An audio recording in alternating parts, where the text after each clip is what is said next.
Will there be pets in heaven? Are we in the end times? What are true church believers supposed to do with important to spiritual God reality, since and how would you grow in this Jesus area? proclaimed it. Hello, and welcome back to Now That'll Preach. My name is Jared Crowley. I'm your host. Sitting across from Pastor David Freck, lead pastor here at Church of the Harvest. And That'll Preach basically is a show where we take your comments, your topics, your questions, and we throw them at this guy, ask him to preach a little 5-10 minute-ish sermonette with no preparation whatsoever. So it's always a journey, always super fun to see. Sometimes the gears turning, and yeah.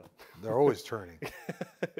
All right, you ready to get into this one? Let's rock and roll. This one I'm going to read specifically because they had some specific things they wanted to hit. So someone asked, what is a Christian's responsibility to someone asking for money on a street corner? They bring up Matthew 25, which is obviously because you did these for the least of these, you did it for me. But then they also balance that with 2 Thessalonians 3:10, which is, if any will not work, neither should he eat. So what's your perspective on that? How do you kind of handle that? The Holy Spirit's leadership. Sure, yeah. Boom. Drop the mic. We're done. Right? So if you're motivated solely by need, that's what Jesus said, because people complained when the woman broke the alabaster box and poured out all that precious oil. And the disciples were like, we could have given it to the poor, and what are you doing? And this is wasteful. And he's like, hey, you'll always have the poor with you. I'm only with you for a short time. This woman's seeing something. She's being led to do something. Yeah, right. And never, condescend on the person that is being extravagant towards me based on my leadership. So if you're sitting on a corner and you're seeing this people and you're feeling guilty, you're feeling ashamed because you're in a car or because you got something more than and these are the motivations, they're the wrong motivations. Yeah, that's good. Motivation has to be, you either see an authentic need and you feel a peace and a release to do something about it, or literally you sense the nudge of the Holy Spirit saying, you need to help this person. Sure. Yeah. And because we've all heard the stories of, the person who's sitting out panhandling all day, then they, walk around the corner, get in their Mercedes, and go to their $1 million mansion. So that's probably an overstatement. Sure, but the point is we've all seen those stories, and then we also know there's real issues that need to be presented as well. So. That's why I absolutely, if I will not allow myself to be guilted into giving, I will not allow myself to be manipulated into giving, I will not allow myself to be shamed into giving, because none of that is motivated by the principles of the kingdom of God. Sure. So if love's motivating you, peace is motivating you, just the nudge of the Holy Spirit's motivating you, go for it. And don't feel guilty about doing it. Sure. How could you do that? They probably went and got drunk. Hey, whatever they did with it, they did with it. Sure. But I really felt led that I was supposed to do something. So, your issues with the Holy Spirit, not with me. Yeah, sure. So that's kind of my barometer. Yeah. It's not as complex as we make it. Sure. Yeah, I think so too. Yeah. Do you think there's a swing too much one way or the other in terms of empathy from Christians towards those situations? Do you think the benefit of the doubt is? I think it's a cultural swing. Okay. I think the culture has swung.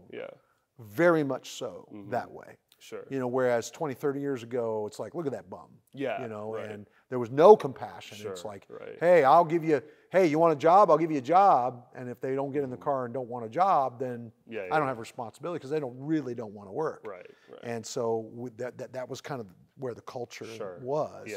And now the culture swung almost all the way to the other side to where, now there's people that, are living in that kind of world, and they want to live in that kind of world, and they don't want to take the responsibility for, supporting themselves and taking care of themselves. They want to make you responsible for it, and that's not biblical either.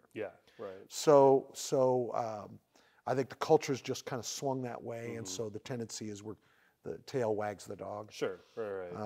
But as a believer, I believe my responsibility isn't to give to every person that's poor, isn't to meet everybody's needs, because it's not possible. Yeah, right. It is literally, you know, and I know what James says, you know, if you see a need, meet it. Yeah. Right. But he's also talking about fellow believers. Sure. Right. That have a context of accountability.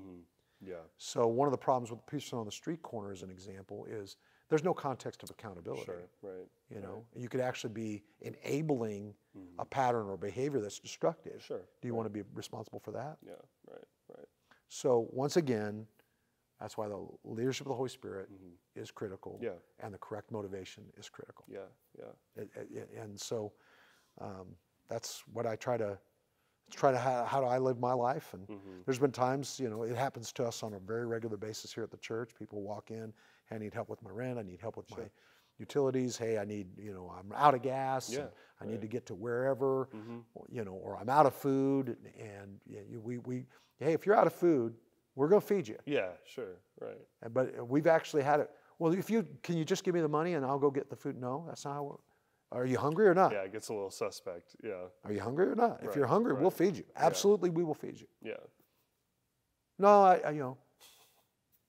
Yeah. And so then, well, are they really hungry? Or are they just working a system? Right. So there you go. Sure. I think that there's like anything, there's good, balanced. Yeah, for sure. Middle ground in relationship to it. Yeah. And I will also say this: if you're going to err to the side of compassion. Yeah. Sure. So as opposed to erring to the side of being judgmental and stingy.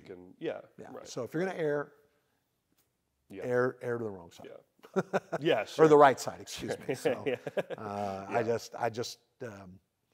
I know people, I'll never do that because I don't know what they're going to do with it. Well, do you control everything? You shouldn't. You don't have control over everything, so just relax. Yeah, for sure. Right. And I think I think like taking the pressure off of yourself in a sense where it's like, I don't have to see into the future and like gaze into my crystal ball of like what this person's going to do with this money. You know what I mean? Like if the Holy Spirit leads me to do it, then I'm going to trust that God's going to do it, use it in some positive way. Yeah, right. If it doesn't, that's his problem, not mine. Yeah, exactly. Because he's going to have to answer to God, not me. You know, I've done my part. I've done what God told me to do. So my hands are clean. Yeah, for sure. And sometimes we also give with our little agenda attached to it, and that's not authentic giving either. For sure. So,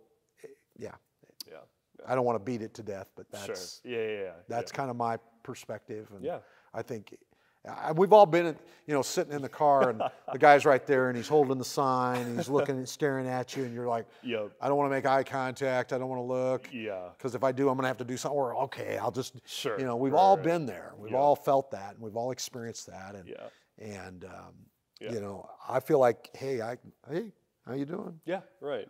Can you help me? I can. I'm not. I just don't feel motivated to. So I'm sorry. Or sure. There you go. Right. Right.